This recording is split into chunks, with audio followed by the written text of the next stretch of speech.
The Star Wars sequels left us with more questions than answers, didn't they? Sitting there in the theater, lights fading, that familiar crawl rolling across the screen, our minds were already racing, filled with what-ifs and possibilities. We all had our theories, whispered late at night with friends, typed out across Reddit threads, trying to piece together some hidden truth. We thought we might see the full picture, but the story that unfolded caught every one of us off guard. That's the way Star Wars has always worked. It's bigger than what we see on the screen. It lives in our imaginations, in the small what-ifs that keep us awake long after the credits roll. What if Rey had taken a darker path? What if Luke's Jedi Academy had survived instead of crumbling? What if Snoke? Well, that's a story for later. These aren't just fan theories. They are windows into alternate paths, choices not made, stories that could have changed everything we thought we knew about a galaxy far, far away. Remember that first time we heard Palpatine's laugh in the Episode 9 trailer? The theories exploded instantly. Some of us had been connecting the dots for years, hunting through Clone Wars, Rebels, and even the ancient Sith legends. Star Wars has always been about destiny, about choices that ripple across generations. But imagine if those ripples had taken a different direction. Imagine a galaxy where Ahsoka Tano's fateful encounter with Darth Maul in the Clone Wars led to something far greater, shaking the foundations of everything we believed about the Force. Picture Luke Skywalker's Jedi Academy standing tall, a shining beacon of hope instead of a tragic story lost to time.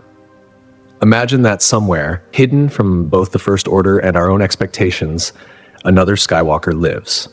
These ideas aren't idle speculation. They are born from the same fire that drove George Lucas to create this universe. A need to explore the struggle between light and dark, good and evil, choice and destiny. But what if that struggle isn't as simple as we thought? What if the truth lies somewhere in the middle, in the gray areas where enemies can become allies, and heroes sometimes walk darker paths? The sequel trilogy gave us pieces of a puzzle. The Knights of Ren, hidden Force abilities, ancient secrets on Exegol. But every answer only created more questions. Who were the Knights of Ren before they fell? What plans did Palpatine hide across the galaxy? How deep does the mystery of the Force really go? Some of these theories might sound familiar. You've debated them, defended them in comments, sketched them in your mind during endless rewatches. Others will challenge what you think you know. These are the possibilities that could have rewritten everything. Stories that live between what was and what might have been. Somewhere in a parallel path, maybe they weren't theories at all. Let's start with one of the most gripping possibilities. What if the balance of power between Rey and Kylo Ren shifted in a way no one expected? Dark Rey, Light Ben. The balance of the Force has always teetered on the edge of a lightsaber, but this turns everything upside down. Rey, the hopeful scavenger from Jakku, takes a path into darkness that reshapes the galaxy. Ben Solo, the fallen prince, finds his way back to the light through a journey none could predict. Everything changes when Rey discovers she isn't just a Force-sensitive orphan, she is Palpatine's granddaughter, the heir to a legacy of darkness running through her veins like ice. The truth hits her harder than any duel.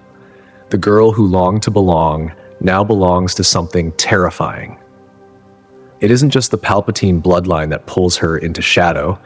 It's the realization that all her power, her natural talent with the Force, comes from generations of Sith knowledge. The dark side doesn't tempt her. It calls to her as birthright. Under Palpatine's guidance, she doesn't dabble. She embraces it fully, wielding power that makes Kylo's abilities seem small. Meanwhile, Ben's path back to light isn't a simple redemption. His doubts don't center on his dark powers, but on the very lessons he inherited, the false promises he was taught to follow. Through hidden holocrons and Force visions, he learns that Vader's final act wasn't just saving Luke, it was rejecting the dark side entirely. As Rey plunges deeper into Sith mastery, combining her agility with dark knowledge, Ben reconnects with the light, relearning the defensive ways his uncle Luke tried to teach. Their paths cross repeatedly, not as enemies, but as mirrors. Each sees in the other what they could have been, what they fear, what they are becoming. Rey's combat grows fierce and calculated, blending Force lightning with unmatched precision. Ben focuses on protection and restoration, using the Force to heal and shield in ways Kylo Ren never imagined. The Knights of Ren sense the change, torn between fear and loyalty. The story builds toward a confrontation, but not the one we expect. When Rey and Ben finally face each other at full strength, it isn't just about winning, it's about understanding. Rey, immersed in darkness, channels powers even Palpatine never fully mastered. Ben stands as a beacon of pure light, showing that the Force, when fully embraced, isn't fragile, it is unshakable. The tale goes beyond good versus evil, exploring how Rey's fall comes from brutal truths and painful acceptance, while Ben's return grows from understanding rather than denial. Their battles aren't just fights, they are conversations about power, choice, and destiny. The ripple effects are enormous. The Resistance wrestles with moral complexity. The First Order fractures as followers question their allegiance. The Knights of Ren split, some drawn to Rey, others inspired by Ben. This version of events doesn't end with a simple triumph of light over dark. It suggests a richer, more nuanced resolution. Both Rey and Ben learn that understanding both sides of the Force is the true key to balance. Their story becomes a living demonstration of how complete knowledge, not domination, maintains harmony. In this alternate telling, the sequel trilogy transforms from a straightforward hero's journey into a complex, twisting story, a double helix of destiny where light and dark weave together, redefining everything we thought we knew. Palpatine's mastery over life and death wasn't limited to mere legend. Hidden deep within the classified archives of the Empire lay blueprints for a creation unlike anything the galaxy had ever seen, a fusion of Sith alchemy and advanced cybernetics designed to bring back. One of the most feared warriors the galaxy has ever known, General Grievous, the legendary Separatist commander, rises again, not just as a soldier, but as a force beyond imagination.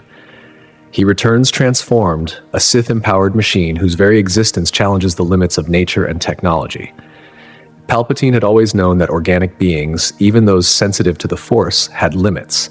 Machines, on the other hand, could last, adapt, and endure. Yet droids had weaknesses. They could not truly feel the Force or bend it to their will, unless someone found a way to bridge that gap.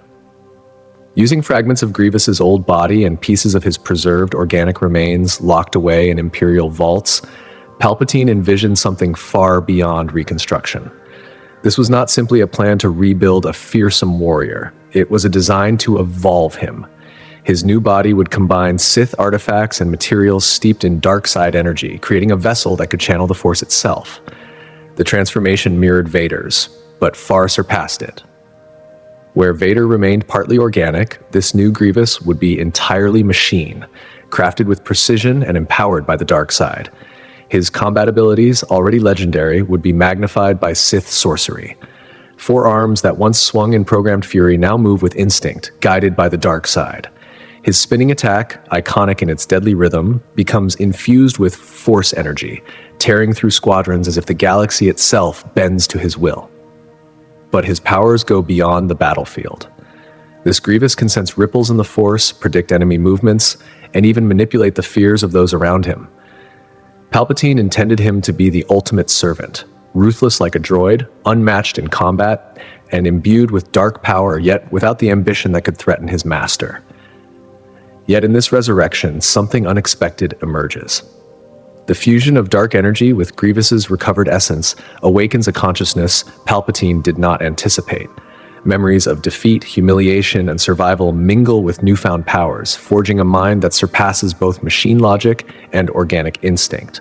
He becomes a terror unlike any seen before. Armies of droids enhanced with lesser dark side tech obey him as extensions of his will, moving with deadly coordination that blends military precision and Force intuition. His fortress is no longer just a base. It is a place where technology and Sith energy merge, where mechanical hearts pulse with the dark side. And yet, this new Grievous is not just a puppet of Palpatine. As a Force-sensitive droid, he begins to see the galaxy in ways neither Sith nor Jedi ever considered. His pursuit of power is precise, calculated, and unlike the passion-driven ambitions of his organic counterparts. Against Rey or Kylo Ren, he is not just a physical threat, but a philosophical one. He challenges every assumption about the Force, approaching it with the logic of a machine and the raw potency of the dark side. His influence spreads beyond combat. Remnants of separatists, independent systems, and even some in the First Order see him as a symbol of evolution, a path beyond purely organic or purely mechanical life.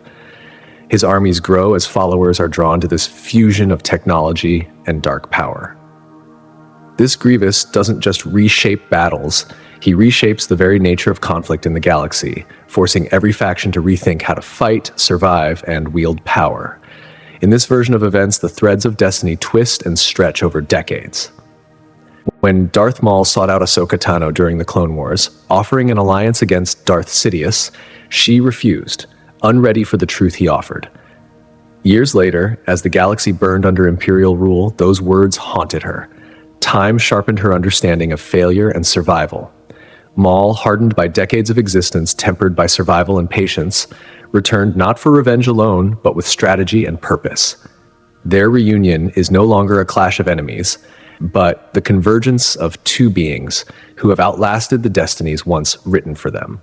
Ahsoka, freed from strict Jedi doctrine, and Maul, honed by centuries of survival, come together with a shared realization. The endless conflict between light and dark breeds nothing but ruin. Both have walked paths between extremes, witnessing the collapse of ideologies they once believed in. Their alliance becomes a union of knowledge and experience spanning centuries. Maul's understanding of Sith strategy, tempered by survival, merges with Ahsoka's connection to the living force and her insight into networks, alliances, and inspiration. Together, they forge a new kind of resistance, one not bound by old rivalries or rigid dogma. Maul's skill, no longer driven by rage but refined by calculation, blends with Ahsoka's fluid grace. Dark and light powers intertwine in combat as their blades dance in harmony, creating techniques unseen in any previous era. Their influence spreads like wildfire, drawing disillusioned warriors, force sensitives, and independent fighters into a new philosophy. Their confrontation with Kylo Ren and Sidious evolves beyond a simple duel. It is a battle of ideas, a challenge to the very foundations of Force belief, demonstrating that power can be wielded without falling into obsession or rigid extremes. They teach others to channel anger without surrendering to it, to act with compassion without weakness, blending knowledge from millennia of Jedi and Sith teachings. Through this, a new generation of Force users emerges, unbound by old labels, capable of wielding the Force with both wisdom and precision. This is a galaxy where balance is no longer choosing a side, but surpassing them entirely. Their combined presence reshapes every level of conflict. The Knights of Ren question their loyalty. First Order officers witness strength without tyranny, and Resistance fighters see power without dogma.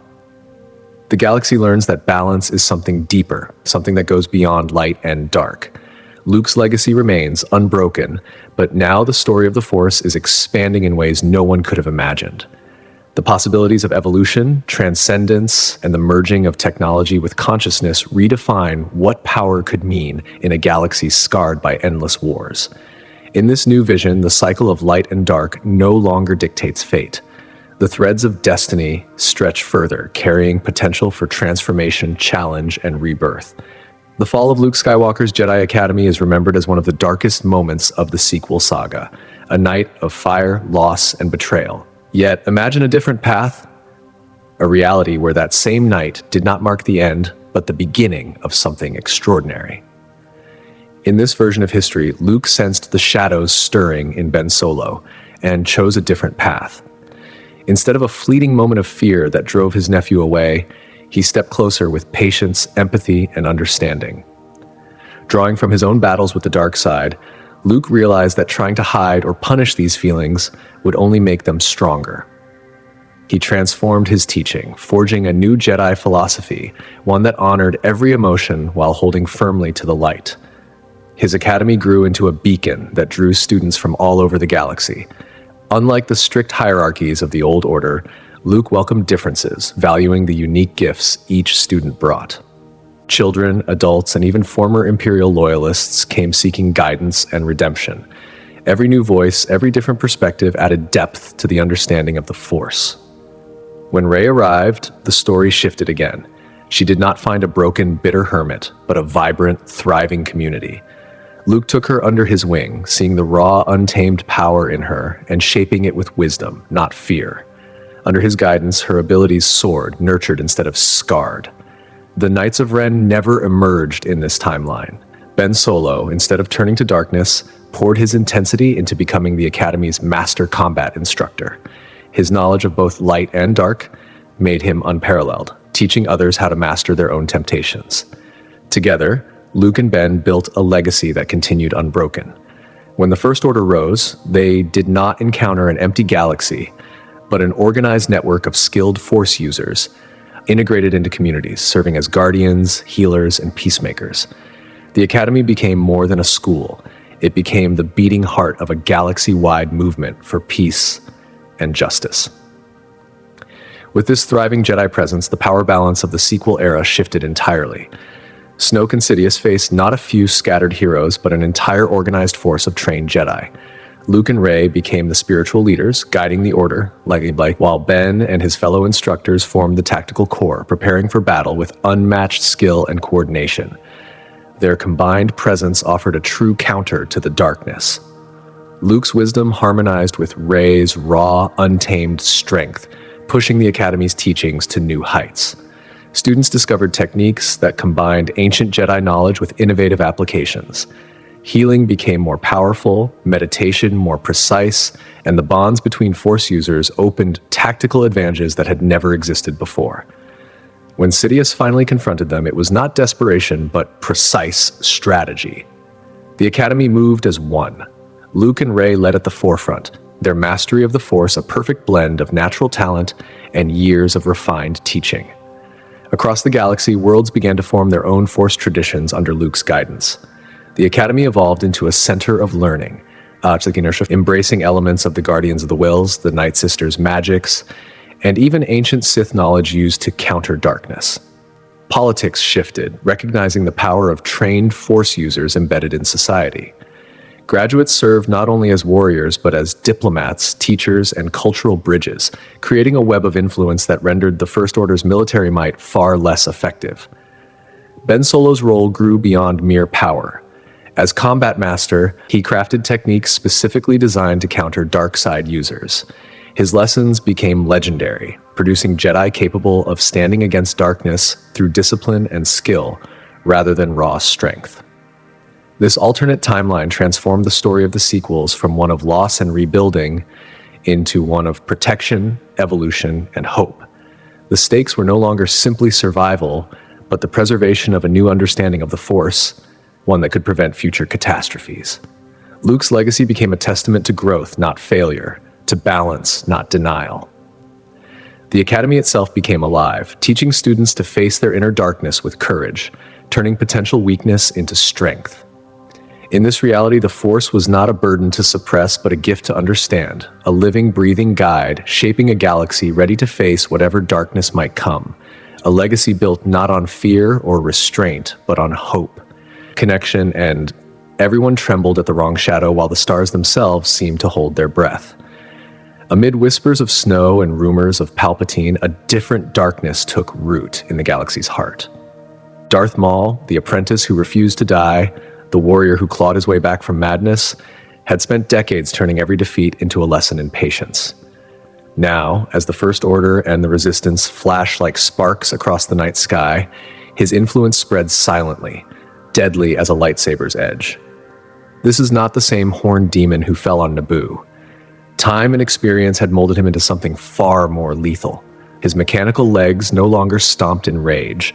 They moved with the cold patience of a predator. The double-bladed saber that once whirled with raw fury now sliced with liquid precision, crimson arcs of death that left survivors only to whisper of horrors they could barely name. The Crimson Dawn, his criminal empire, had been merely the first lesson in true power. While others hunted ancient prophecies and superweapons, Maul's reach seeped through the galaxy's shadows like water into stone. Every smuggler's route, every information broker, every corrupt official, they all became threads in his web. Some unaware, some willing to die before revealing their loyalty. His sanctuary lay hidden in the unknown regions, a temple bleeding dark side energy into the void. This was not the theatrical darkness of Exegol, nor the cold efficiency of First Order strongholds. Here, shadows moved against intruders, Phantom blades brushed sensitive throats, and walls pulsed with decades of pain, sharpened into raw power by a mind that had endured both torment and triumph. Maul's followers were bound not by fear, but by understanding. Every one of them had felt betrayal, the sting of a galaxy that rejected them. Former Imperial officers weary of First Order arrogance, rebel veterans disillusioned by the New Republic's corruption, sensitives who had tasted both Jedi and Sith teachings and rejected their false promises, all of them found a place under Maul's guidance. Broken pieces came together into something terrifying. His combat had evolved. Gone were the acrobatics of youth. Each movement now flowed seamlessly into the next, a deadly dance of crimson death that left echoes impossible to track.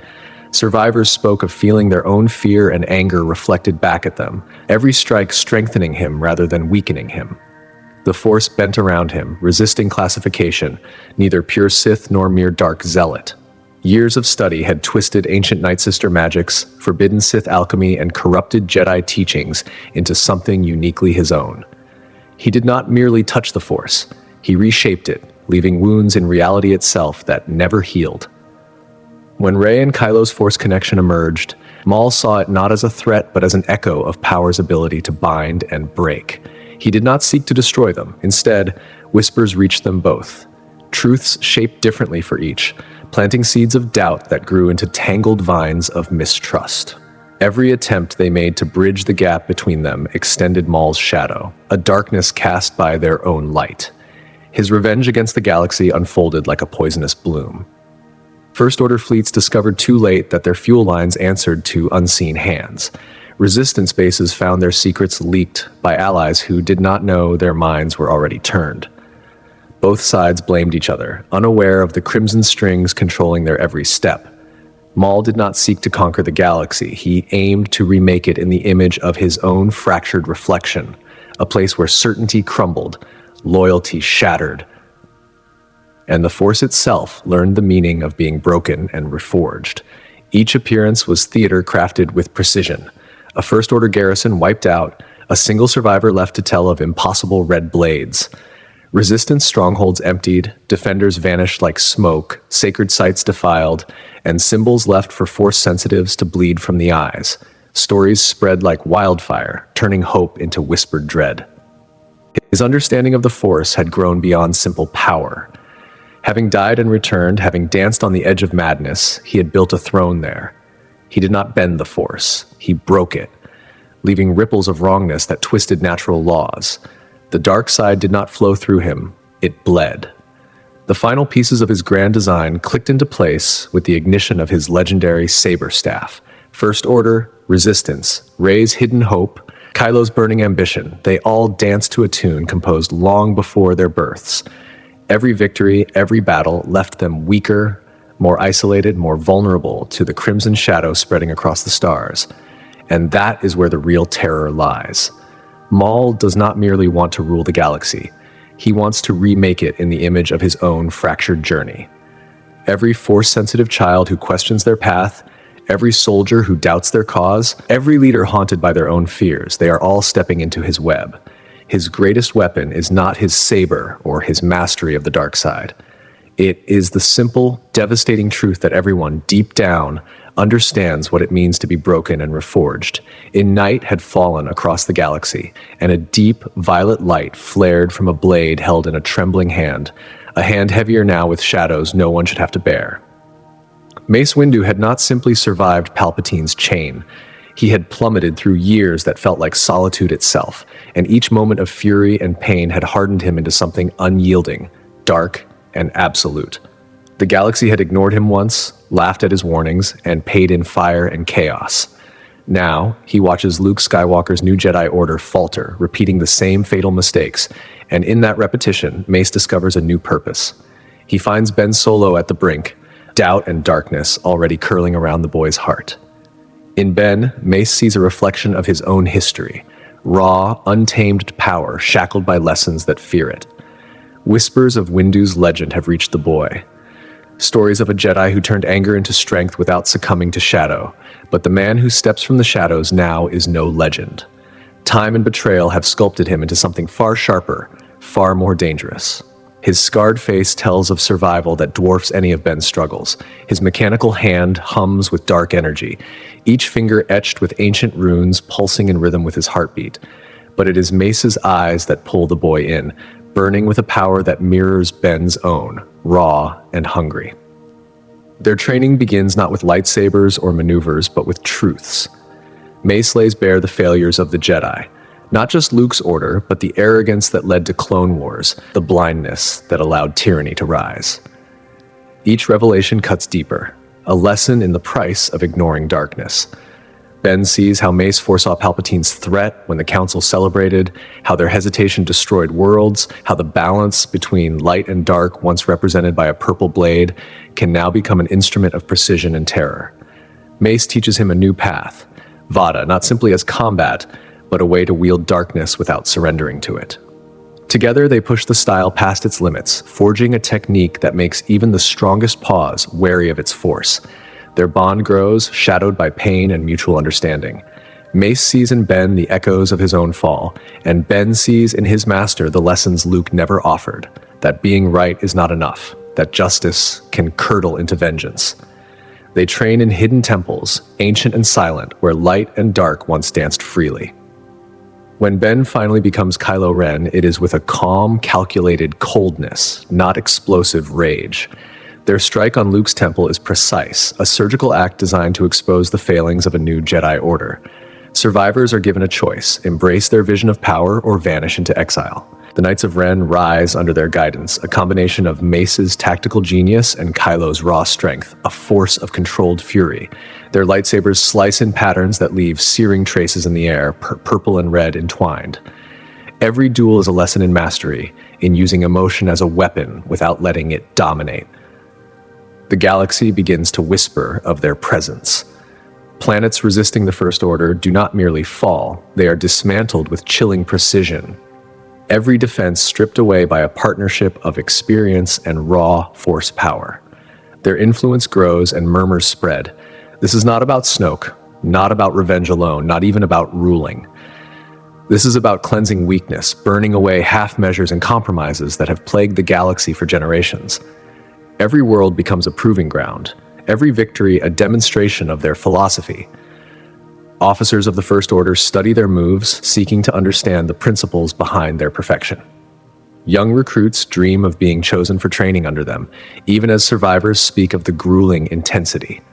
The darkness they wield is different from Snoke's, deliberate and seductive, purposeful and refined. In the quiet, when meditation fails and memories of betrayal churn in the Force, master and apprentice feel the truth of their bond. They are kindred in seeing the world clearly when others close their eyes. Their wrath is not mere hunger for power. It is the proof that they were right, that their way was always the path to true strength, the path that the galaxy will come to know only too late. Long ago, they called themselves Jedi, when hope still burned bright in their hearts, and Luke Skywalker's promises felt like the future itself. Now, the Knights of Ren drift across star systems like silent storms, their masks hiding faces that once laughed in temple courtyards. Behind those harsh eyes and brutal deeds lies a truth far more tangled than simple darkness. They are different, children of fractured faith, students who saw in the Force something their master feared to touch. It began quietly, whispers in empty halls, tiny discoveries hidden in ancient texts Luke kept locked away. 7 students, each brilliant in their own way, started meeting beneath twin moons. They shared knowledge they weren't meant to have, practiced techniques beyond the old Jedi rules, not out of greed or cruelty, but because they believed the Force held secrets even Luke could not reach. Each knight had a gift the rigid path could not contain. Vic's talent for sensing fear grew into a power that could shatter minds across battlefields. Appel's skill in meditation became a weapon, twisting reality itself, creating illusions that drove whole squadrons mad. Cardo's link to kyber crystals turned them into dark instruments, humming with deadly harmony. Trojan could feed on the pain of others, Usha's reading of Force echoes became a poison that could warp memory, and Crook's healing became a curse, twisting wounds into unhealable injuries. Their fall did not arrive in a flash like Ben Solo's. It crept in quietly, frost spreading over their souls. Each tiny step from the light felt justified by discoveries that seemed to call their path right. Holocrons told of ancient Force users who moved beyond light and dark, techniques sealed not because they were evil, but because they were too powerful to hold. When Ben Solo learned of their secret meetings, he did not expose them. He recognized the same burning questions that haunted his own meditations. Together, they formed a bond stronger than fear or hatred, grounded not in the dark side, but in a shared belief that the Force demanded evolution beyond old limits. The night they struck the temple was not fueled by vengeance. They saw it as mercy, a swift ending for a philosophy frozen in time. Each knight chose targets with precision, sparing those who could still learn, inviting them into their new order. Their combat was a dark symphony, 7 unique styles flowing together, a mixture of old Jedi skill and new, terrifying power. They did not just fight, they reshaped battles into rituals, each victory adding to their growing legend. Their masks were more than protection. They were a statement. Forged in secret ceremonies, hammered while pouring their discarded identities into molten metal, these helmets amplified their gifts. Their stronghold warped Luke's teachings into something profane. Meditation halls became chambers for testing the limits of their powers. Gardens withered into black-bled groves, nourished by energy they alone could channel. The air itself hummed with forbidden frequencies, carrying knowledge the Jedi had tried to bury. Word of their powers spread quickly. Others came seeking them, drawn by a need to break free of tradition, to push beyond what was thought possible. Many failed the Knight's brutal initiations. Those who survived emerged transformed, bound to each other not by fear but by shared origin. They embraced the elegance of Jedi skill and the raw, untamed energy of their discoveries.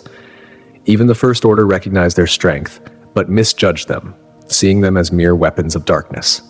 Their loyalty to Kylo Ren came from something deeper, a common beginning, born from Luke's failure to embrace the full Force. Their legends grew in whispers and shadows. Entire resistance cells were found frozen in terror, minds shattered by Vic's screaming blade. Squadrons were turned against themselves by Appel's illusions. Battlefields became graveyards under Cardo's corrupted crystals. And yet in rare quiet moments when masks are removed, flickers of their former selves appear. Not regret, but understanding of the cost of power. They remember Luke's teachings, the joy of learning, the light in temple halls. Those memories do not weaken them. They sharpen resolve, every act of darkness a proof of transcending old limits. The Knights of Ren are living evidence that the path to power is not always straight, not always a simple slide into evil. Sometimes it twists through the space between light and dark, through questions with no clear answers. They are the shadow Luke cast, the proof of what happens when the Force is bigger than any single teacher dared to understand. Long ago, in a galaxy scarred by endless wars between light and dark, a quiet, daring idea began to take shape, hidden where few dared to look. This idea whispers that Rey and Kylo Ren were never truly meant to fight as enemies on opposite sides of an ancient war. Their destiny, the story suggests, was far bigger, far stranger, meant to rise above old battles entirely. They were meant to become the beginning of something entirely new, a Gray Jedi Order, guided by none other than Ahsoka Tano, a figure shaped by loss, wisdom, and defiance of tradition. The signs were always there, quietly etched in moments most overlooked, like shadows in the deserts of Jakku.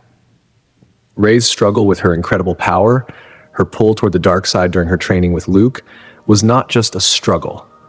Kylo Ren's inner torment, torn between duty to darkness and glimpses of light, was not mere conflict. These struggles were pieces of a puzzle, breadcrumbs pointing toward a hidden truth. Ahsoka Tano, the former Padawan of Anakin Skywalker, had left the Jedi decades ago, walking away from the rigid ways of the Order. Her journey through the galaxy alone had shown her a deeper truth. The endless division between light and dark was not natural, it was enforced. Dogma, politics, fear. It had nothing to do with the true flow of the Force. Through years of wandering, she found texts, hidden knowledge, stories of Force users who had walked a middle path. They drew on both light and dark without being consumed by either. Her survival into the time of the sequels was not coincidence. She had spent years searching forgotten worlds, abandoned temples, and ancient ruins for echoes of this hidden path.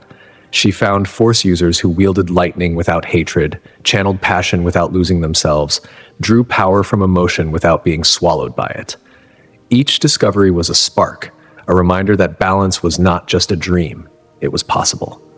This idea sheds new light on Rey and Kylo Ren's strange connection. Their Force bond was not simply a dual or raw power, it was a demonstration of what could exist when the light and dark worked together in harmony. Every exchange across space and time, every shared feeling and impulse, became proof that a new way forward was waiting. Ahsoka, having seen the failures of both Jedi and Sith, became the catalyst for this transformation. She understood that the Jedi were too rigid, too afraid of emotion. She saw that the Sith were too driven by unchecked desire, too blind to compassion. And she realized there was a third way. Through her guidance, Rey could embrace her instinct to help, her connection to others, while learning to use her darker impulses as tools instead of chains. Kylo Ren could channel his need for order, his drive, without destroying himself or the people he cared for. This Gray Jedi Alliance would not be compromise. It would be a revolution. Rey and Kylo would learn new ways to channel the Force, to use light and dark together. Imagine Rey calling lightning not to harm, but to power systems, to save lives. Picture Kylo forming Force barriers, drawing on raw emotion to protect, not destroy. This new path would face enemies from every side. Loyalist Jedi would see it as corruption, betrayal of sacred traditions. Followers of the dark side would call it weakness, an illusion of true power. And yet, the opposition would prove why change was necessary. The galaxy had bled long enough under endless cycles of conflict. Training in this new order would teach balance over suppression, understanding over dogma. Students would learn to honor their emotions, channel their passions, see the Force as a complete whole rather than a battlefield. And perhaps the theory suggests this was the real meaning of balance all along. Not the fall of the Sith, not the victory of the Jedi, but something entirely new, a living harmony of all parts of the Force. Ahsoka, carrying the lessons of both orders, would guide Rey and Kylo to this understanding, transforming their personal struggles into the foundation of a future neither of them could have imagined alone. The ripple effects stretch across the saga. Anakin's fall was not merely tragedy, but the seed of a future that could rise beyond old wars. Luke's doubts were not failure, but recognition that the old ways could no longer serve the galaxy. And Rey and Kylo Ren, under her guidance, were not just learning to balance themselves, they were building a path that might finally heal a galaxy torn apart by battles disguised as belief. The theory reimagines the sequel trilogy, shifting it from a story of repeating conflicts to a story of transcending them. Under Ahsoka's careful teaching, Rey and Kylo Ren do not merely survive, they begin to invent a new future. The galaxy, long divided by fear, ideology, and war, stands at the edge of a transformation unlike any before, a chance to forge peace not by victory but by understanding and unity. The Force itself, in its full depth, begins to hum with possibilities. We're ready to teach those who are willing to learn its new language, and in its quiet, steady way, it waits for. In the endless swirl of Star Wars legends, few ideas have sparked as much debate as the link between Supreme Leader Snoke and the enigmatic Darth Plagueis the Wise. Some fans have gone further, suggesting not just a connection, but that they were, in fact, the same being. A thought so daring, it could shake the very foundation of the sequel trilogy. Look closely at the pieces of this puzzle. Darth Plagueis, as Palpatine recounted in the Opera House story, had achieved feats most would call impossible, the kind that challenged life itself. The galaxy accepted his death at the hands of his own apprentice, Darth Sidious, as a settled truth. Yet, what if Plagueis had escaped that final strike? Snoke's very presence stirred curiosity. His tall, gaunt frame, marked with scars and injuries that would have killed any ordinary being, stood in stark contrast to his immense power, which often outshone that of his apprentice, Kylo Ren. This theory suggests those marks were not random, but the echoes of a failed assassination. Looking at the timeline, Plagueis was obsessed with life, death, and the forces that bound them, conducting experiments that reached beyond the natural. His studies in immortality were far from theory. Sith texts hint at breakthroughs even Sidious never fully understood. Observers note Snoke's deep, personal grasp of Sith history. He spoke of ancient battles and dark traditions as though he had witnessed them. While training Kylo Ren, his lessons carried the weight of generations, his knowledge far surpassing mere scholarship. Experts reviewing Snoke's injuries through medical droids found patterns consistent with decades-old trauma, aligning with the supposed moment of Plagueis' death. His mental mastery mirrored tales of Plagueis' manipulation of minds and the Force across vast distances. The theory extends beyond the physical. Plagueis had long been fascinated by the unknown regions, the hidden spaces at the edge of the galaxy. Records suggest he built secret bases there, pushing experiments even the Sith feared. These same hidden regions later became the cradle of the First Order under Snoke. Even the financial angle raises questions. Plagueis had amassed great wealth through secretive banking channels, resources that vanished with his death. Yet the First Order appeared suddenly well-funded, as if guided by hands that knew where every secret credit lay. Snoke's command centers reveal subtle yet striking details. Ancient Sith designs appear in the architecture, known only to someone deeply trained in their lore. His throne room mirrors descriptions of Plagueis' private meditation spaces, down to angles said to amplify dark energies. The theory claims his survival was deliberate. After Sidious's attack, Plagueis retreated into the unknown regions, sustaining himself with deep knowledge of the Force while his apprentice built and ruled the Empire. His approach to power was careful, measured, unlike typical Sith ambition. Where others ruled through fear, he manipulated politics, economics, and systems with precision, mirroring Plagueis' methods during the Republic's final days. The theory also casts new light on Snoke's fixation with Kylo Ren. If he was Plagueis, he would have seen in Ben Solo a continuation of Vader's legacy, an opportunity to succeed where he had failed. The methods he used to corrupt Ben reflected ancient Sith techniques, lost over centuries. First Order records even hint at advanced cloning and genetic work, echoing Plagueis' studies into life and its very nature.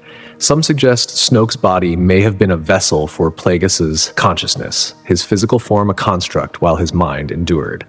Philosophically, the parallels are uncanny. Both saw the Force as a tool to study, manipulate, and master, not merely revere. Their scientific approach to the Force was rare, passed down with care through generations of secret teaching. Recorded interactions with Kylo Ren reveal knowledge of Sith practices thought lost, wisdom only someone who had walked the galaxy through eras of war and politics could possess.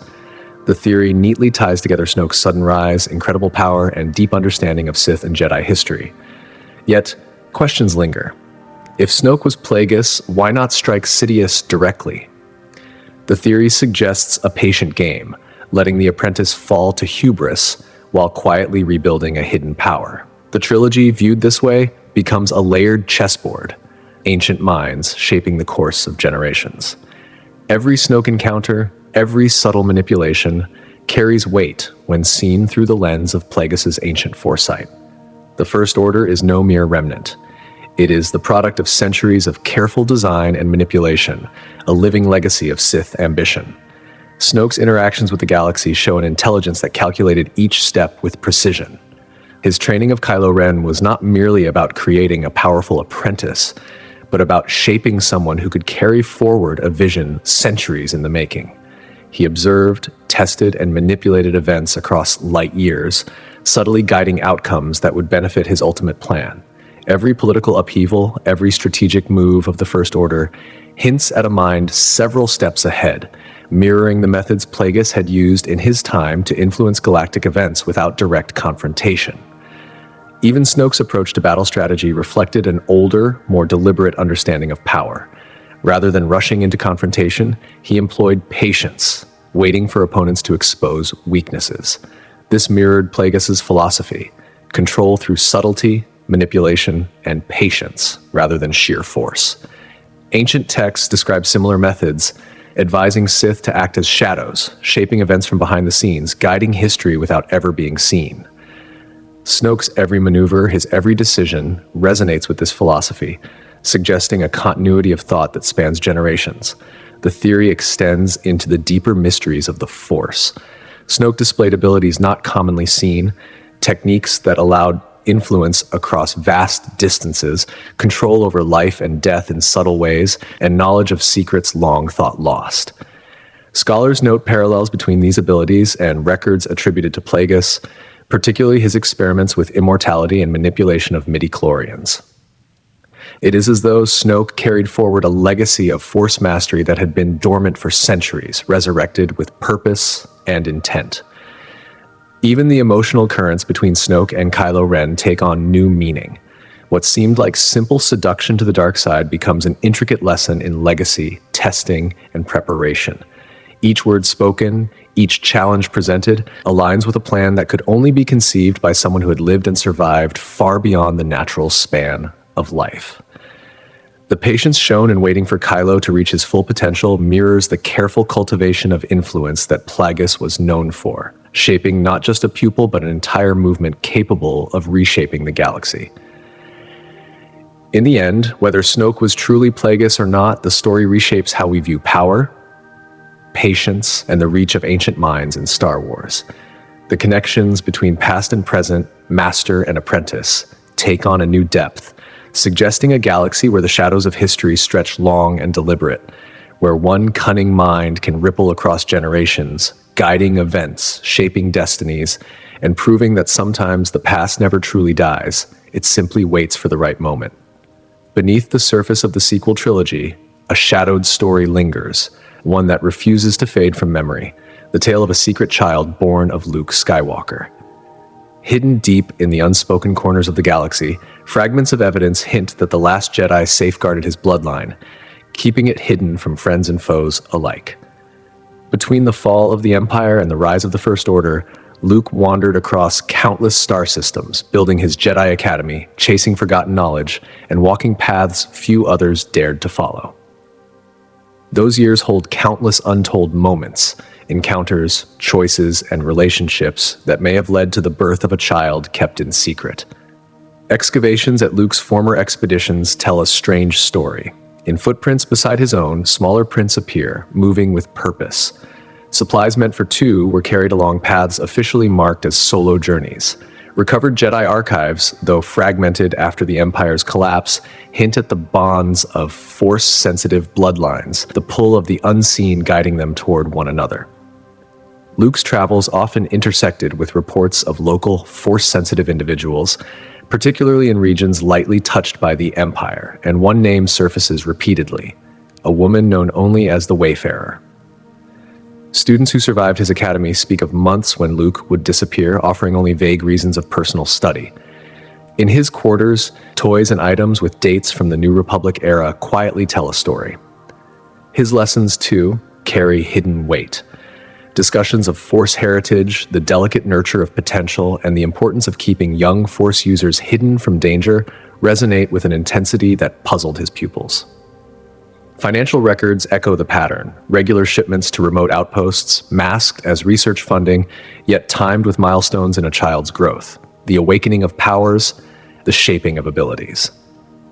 The theory grows sharper when looking at Luke's personal materials. Advanced Force techniques adapted for a young learner, scattered across notes and artifacts, suggest more than casual teaching. Witnesses across several worlds remember brief encounters with a child showing incredible Force talent, appearing and disappearing before authorities could follow. These sightings cluster along the trails of Luke's own journeys. Stretching over nearly 20 years, the child's mother remains unknown, shrouded in speculation. Some speak of Mara Jade, others of hidden Jedi families surviving the Empire. Strange phenomena across the galaxy echo the theory. Sudden protection from disasters, interventions against Imperial remnants, untrained yet powerful actions line up perfectly with the child's theoretical growth.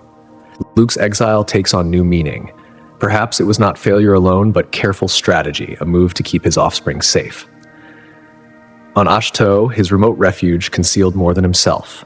Hyperspace lanes, hidden paths, coded instructions in mundane journals, they all form a hidden guide, a roadmap for a future Force user to navigate a perilous legacy. The rise of the First Order adds urgency. Their hunt for Force-sensitive children, their precise timing, hints at knowledge of a hidden prodigy. Abandoned training sites show signs of dual practice, one adult, one child, skills building over time in a deliberate, focused path toward mastery.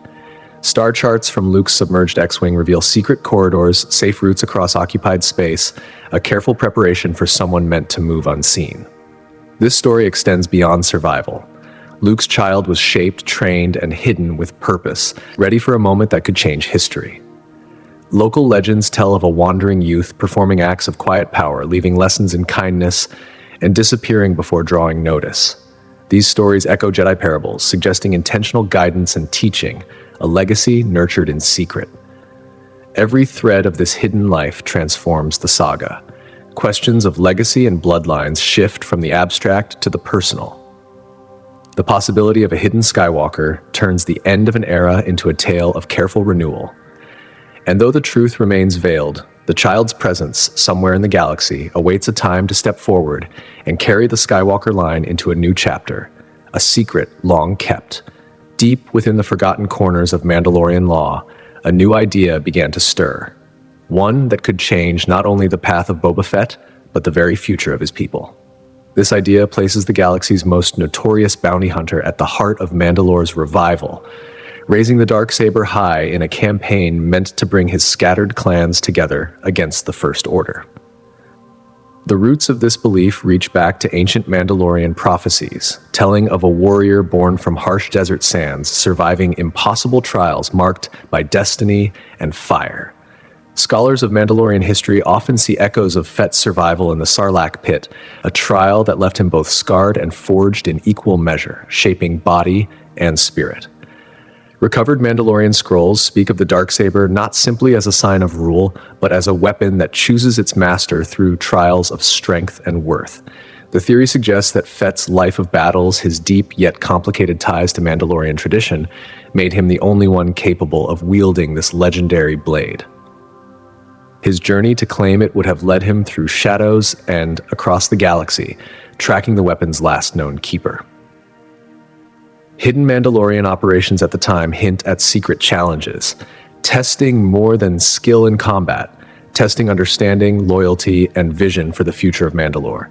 The duel to earn the Darksaber, according to this vision, would have been more than just fighting. Mandalorian tradition demands that those who fight must also show the wisdom to guide their people.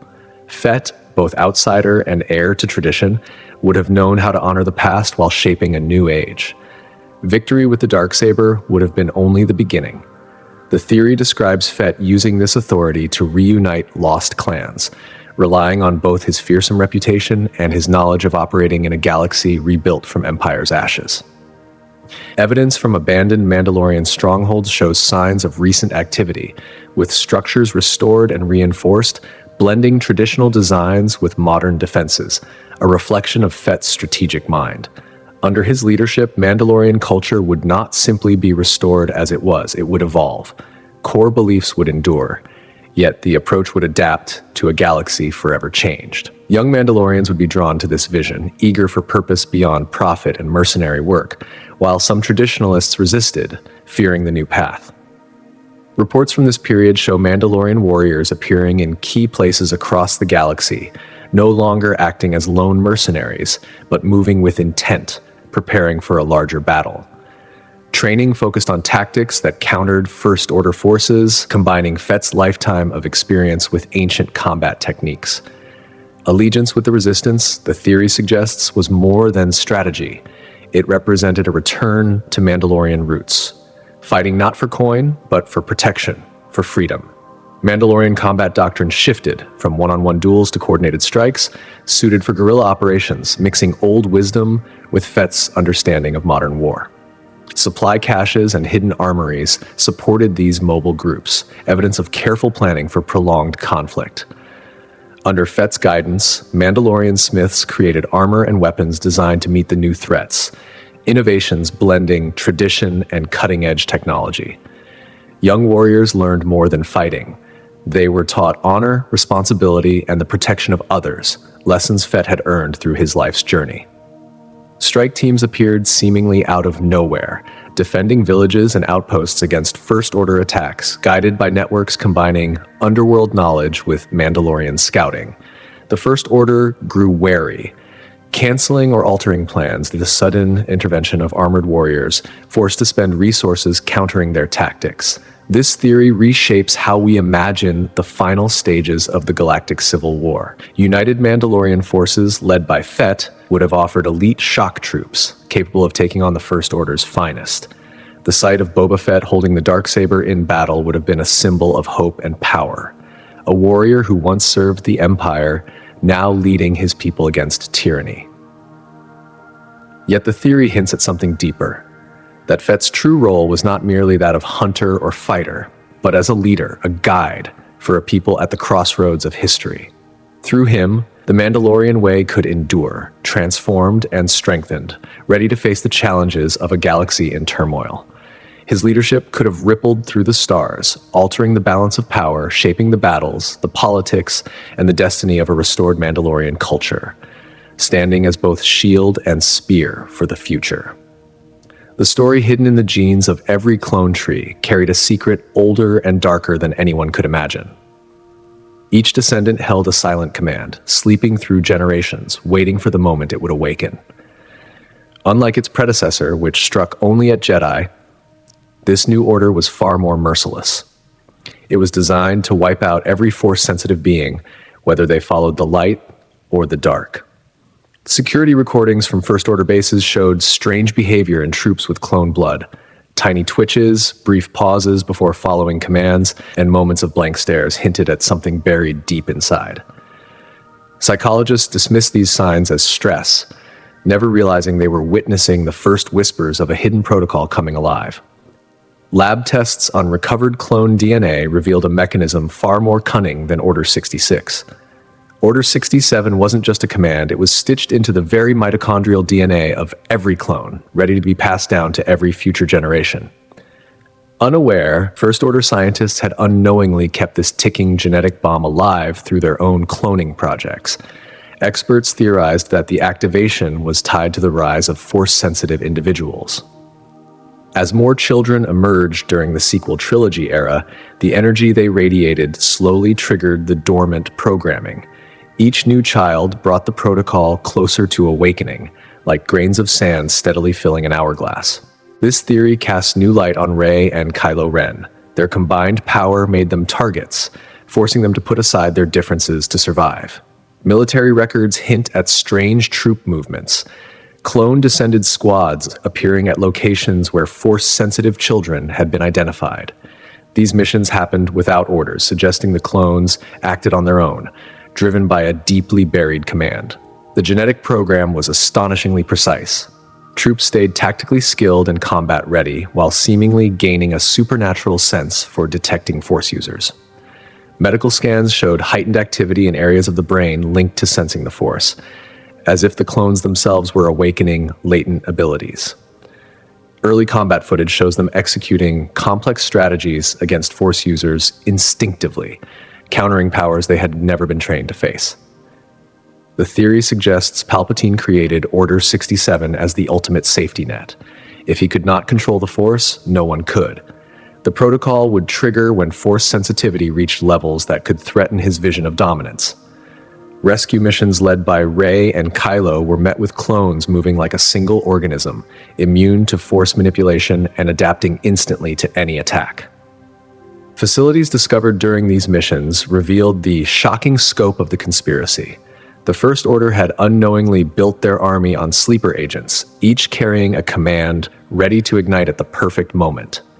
Units began breaking away from orders, executing their hidden directives with ruthless efficiency, pooling resources and coordinating across vast distances without central guidance. Early disappearances of Force-sensitive individuals were now understood as initial stirrings of Order 67. Saving the children required light and dark side users to work together. Rey's compassion and Kylo's knowledge of First Order systems allowed them to form underground networks to locate and rescue those at risk. Analysis of clone DNA showed a cruel feature. The more Force-sensitive beings were eliminated, the stronger the protocol grew in surviving clones, ensuring it became more deadly over time. Evidence suggests Order 67 was inspired by ancient Sith contingencies, modernized by Palpatine through cloning technology. Its existence forced entire communities to question who could be trusted.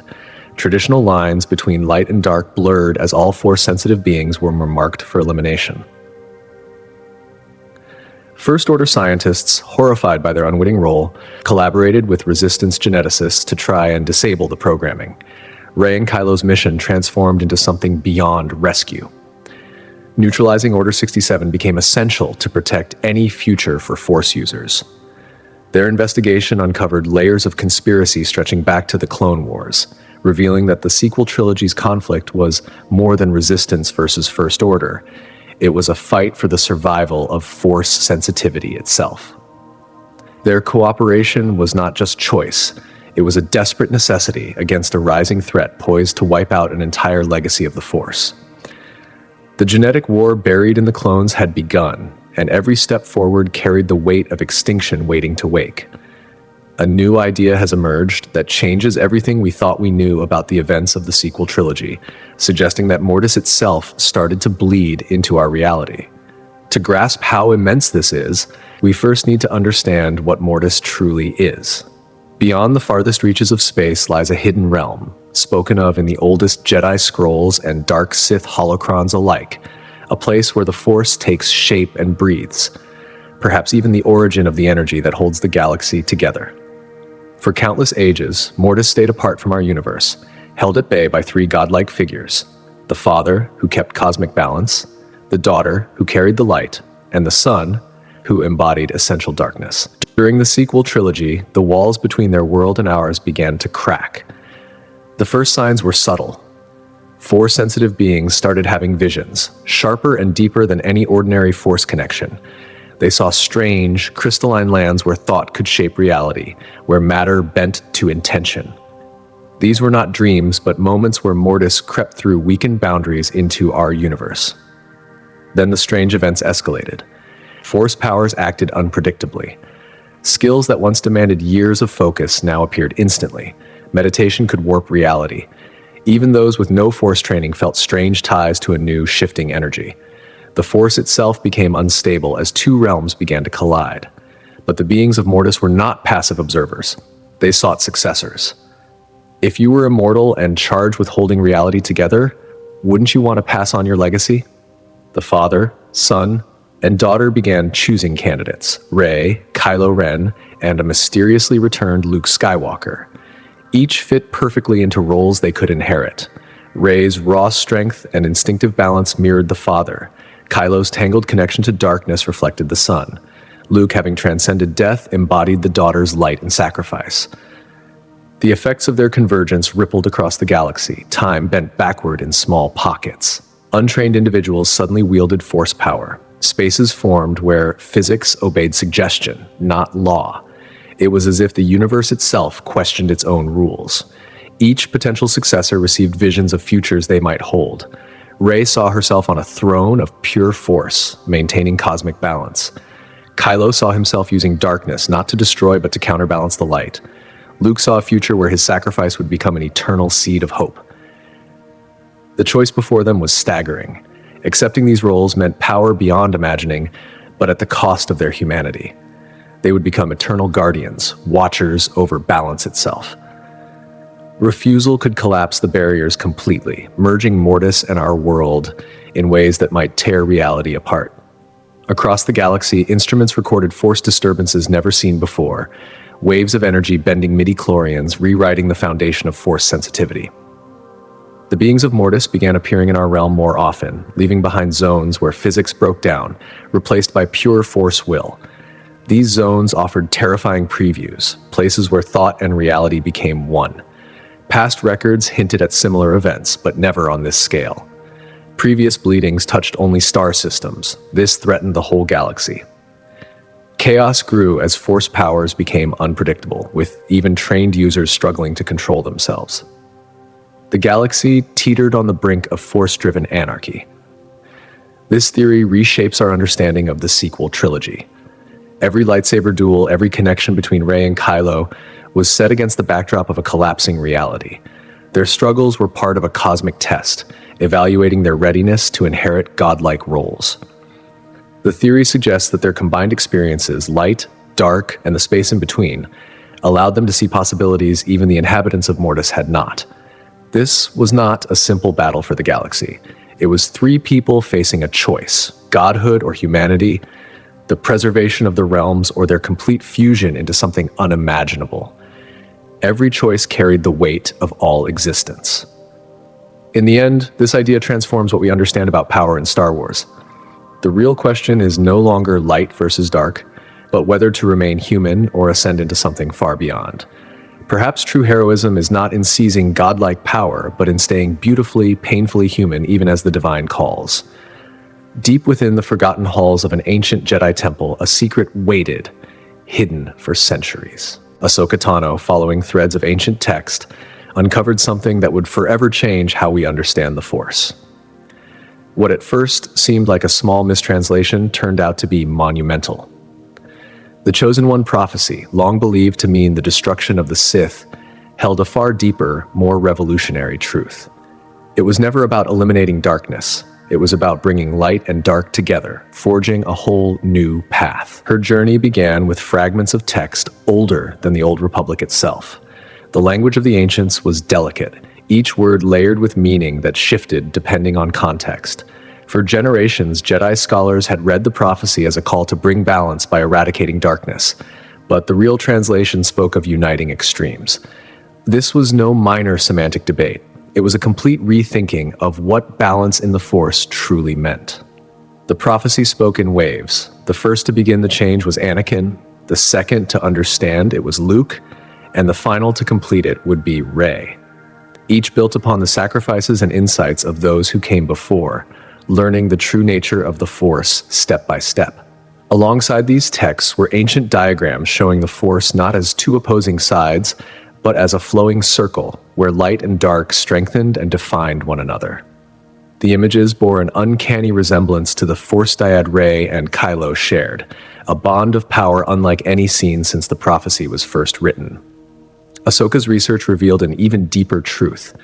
The earliest Force users did not separate light and dark. They understood the Force as a complete whole, using all aspects to maintain real balance. The division into light and dark came later, a well-meaning but flawed attempt to prevent misuse of certain powers. Rey's abilities, incredible as they seemed, were not accidents of birth or training. Her lightning, her healing, her strength in combat, all of it was proof of what a fully balanced Force could achieve. Kylo Ren's role was equally vital. His constant tug of war between darkness and light was not weakness, but preparation. Every choice, every struggle shaped him into the perfect counterpart to Rey's journey toward true balance. Temple records spoke of ancient Force users who turned anger into healing, who used passion to protect rather than destroy, who found serenity through action, not detachment. They were not failures or fallen Sith. They were practitioners of the original unified Force the prophecy had always envisioned. Ahsoka, herself someone who had left the Jedi but stayed true to the light, was uniquely equipped to understand this. She saw clearly how strict devotion to absolute light or darkness had created the conflicts the Force sought to end. The dyad between Rey and Kylo was not just a rare bond, it was the Force made visible. One drawn from light and tempted by darkness, the other born of darkness yet pulled toward light. Together they formed something far greater than either alone. Evidence surfaced in unexpected places. Hidden among the sacred Jedi texts Rey recovered from AR-2 were subtle hints of this original understanding, tucked inside metaphors and parables. Luke's disillusionment with the Jedi path was not failure. It was instinctively recognizing these deeper truths. The prophecy outlined 3 signs of fulfillment: the union of opposing powers, the breaking of old cycles, and the rise of abilities thought impossible. Rey and Kylo's unprecedented powers, their shared vision, the life force they could transfer, checked every mark. Combat records revealed something extraordinary. When they fought together, their Force signatures merged into patterns echoing the ancient temple diagrams. They were not merely 2 powerful individuals. They were unconsciously rediscovering techniques lost for millennia, reconnecting with a tradition long forgotten. Every major moment in the sequel trilogy takes on new meaning. Rey's natural talent in both light and dark, Kylo's inner battles, their mysterious connection, all became threads of the Force guiding them toward reunification. The final stage described in prophecy was 2 Force users perfectly balanced between light and dark, wielding powers lost to time. Not Gray Jedi merely treading the middle path, but true masters of a unified force, showing that light and dark were never meant to exist apart. Anakin's story was also redefined. His fall to darkness and return to light were not failures, but essential steps to understanding both sides. Rey and Kylo would finish what he started, not by destroying darkness, but by embracing its role in the Force's design. Every battle between light and dark had been a step on this longer journey. Every victory was temporary because the Force itself sought synthesis, not domination. The prophecy's true meaning hints at something extraordinary. The age of constant conflict was never meant to last. It was a stage of growth, a preparation for the rise of something greater, a Force tradition that could finally bring the balance the galaxy had long sought. The Force plague began quietly, almost like a shadow moving through the galaxy. At first, it was whispers among Force-sensitive beings, a strange unease, not injury, not fatigue, but a creeping emptiness where the Force had always felt like air in their lungs. Within weeks, those whispers grew into cries of panic, as more and more Force users felt the energy vanish, leaving them hollow, stripped of the very thing that defined them. This was the beginning of what would be known as the Force Plague. The timing was no accident. Some theories suggest Palpatine, ever the master of hidden plans, had created a weapon unlike anything the galaxy had seen. If he could not rule forever, he would ensure that no Force user could rise to challenge his legacy. Like a hidden virus, it waited in silence, only to awaken after his final fall, spreading through sensitive populations with ruthless precision. The first victims were former dark side adepts, those who had served the last empire. At first, the symptoms seemed small: difficulty focusing, dulled instincts, weakened precognition, but in days, these once powerful Force users felt their connection ripped away as if an invisible hand had plucked it from their souls. Medical droids reported strange findings. Midi-chlorians inside the infected did not die. They simply stopped responding, becoming inert, switches turned off. No traditional medicine could help. The plague seemed to choose its targets, stronger users succumbing first, as if it sought the most dangerous minds. The young and untrained often showed symptoms last, a cruel design that suggested thought rather than accident. Rey and Kylo's search led them deep beneath old Imperial strongholds into hidden Sith laboratories. There, dusty logs detailed Palpatine's final project, Protocol Zero, a plan to sever the bond between living beings and the Force. For decades, he had combined Sith alchemy and advanced biology, crafting a plague that would not kill but leave victims alive yet empty, existing in a universe from which the Force had vanished.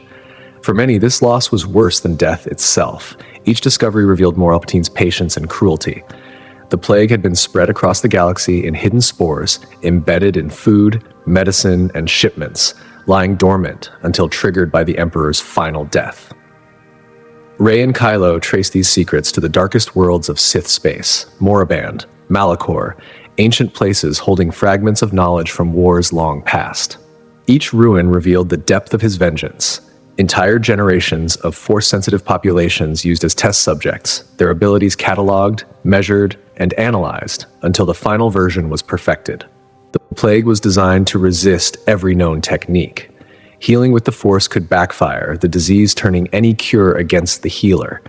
Even the strongest users found themselves powerless. But in the deepest Sith archives, Rey and Kylo found references to ancient methods, older than the light and dark divide, hinting that the cure might come not from fighting the plague, but understanding the Force itself in a new way. Palpatine had overlooked one thing: the bond between Rey and Kylo, a connection that went beyond ordinary Force ties. It did not stop them from feeling the plague, but it gave them precious time to search for a solution. Hidden research revealed the plague's trigger, a cascade of Force energy released at the moment of Palpatine's final death, encoded into the disease so that his end would signal the beginning of a world without Force users. The plague was not just destruction, it was permanence, capable of changing how midi-chlorians interacted with life itself, ensuring future generations might never feel the Force. Society began to crumble as Force-centered institutions collapsed. Light and dark traditions alike faced extinction, not by war, but by the quiet, unstoppable design of a dead emperor. The mission became greater than saving individuals. It was a race to preserve the very possibility of Force sensitivity, to prevent the galaxy from losing its connection to life itself. Rey and Kylo journeyed through forgotten worlds, ancient ruins, and hidden knowledge, chasing a chance to restore what had been lost, a hope that the Force might survive beyond Palpatine's shadow, that future generations could still feel its living energy. Every step took them deeper into darkness, into places the galaxy had long forgotten, where shadows of the past whispered warnings in every crumbling hall. On Moraband, the wind swept through broken temples carrying the echoes of Sith rituals that had been buried for millennia. On Malachor, ruins scarred by ancient battles held the faint traces of those who had once sought ultimate power. Rey and Kylo moved carefully, piecing together fragments of ancient knowledge, each discovery revealing not just the horror of the plague, but the brilliance and cruelty of Palpatine's design. They found texts written in codes older than the Jedi archives, describing ways to strengthen the bond between host and midi-chlorians, ways to reconnect what had been severed. Each ritual, each technique required patience, focus, and courage, demanding more than raw power. It demanded understanding, empathy, and balance. The Force had to be approached not as a tool, but as a living, breathing presence that could heal what had been broken. As the plague spread across star systems, Rey and Kylo witnessed its effects on the world around them. Temples once filled with students of the Force stood empty. Councils that had guided entire systems were reduced to silence. Families with generations of sensitive members found their children born without the spark that had always defined them. The galaxy itself seemed to tremble, its heartbeat fading along with the Force. Yet, in the darkest corners, there were signs of resilience. Small communities of surviving Force users shared knowledge in secret, teaching one another ancient techniques, preserving the whispers of what the Force had once been. Rey and Kylo gathered these fragments, combining them with the discoveries from the Sith archives, working tirelessly to construct a path forward. Each lesson learned, each fragment understood, brought a glimmer of hope that the Force could endure, that life itself could remember how to reconnect. The journey was long and perilous. They faced remnants of Palpatine's defenses, traps, and guardians left behind to ensure his revenge lasted beyond his death. But step by step, they unlocked the secrets of Protocol Zero, finding ways to awaken the dormant midi-chlorians, to coax life back into what had been silenced. The process was slow, painful, and uncertain. Every victory came with the knowledge that for each individual restored, countless others remained trapped, their connections severed. Yet, hope endured. Rey and Kylo understood that the fight was bigger than themselves, bigger than the present. The Force was not just a power, it was a living web connecting all life. To restore it was to restore the galaxy's soul. And though the plague had taken so much, it could not destroy the essence of what the Force represented. In every successful restoration, in every spark of reconnection, they felt the pulse of the Force grow stronger, fragile yet unbroken. The galaxy stood at a crossroads, teetering between silence and renewal. The plague had cast a shadow unlike any the universe had known. But through courage, understanding, and the bond between two unlikely allies, the first threads of recovery began to weave themselves into the fabric of life. The Force, though wounded, had not disappeared. It stirred again, quietly, insistently, waiting for the hands of those brave enough to nurture it back into a living, guiding presence for generations yet to come.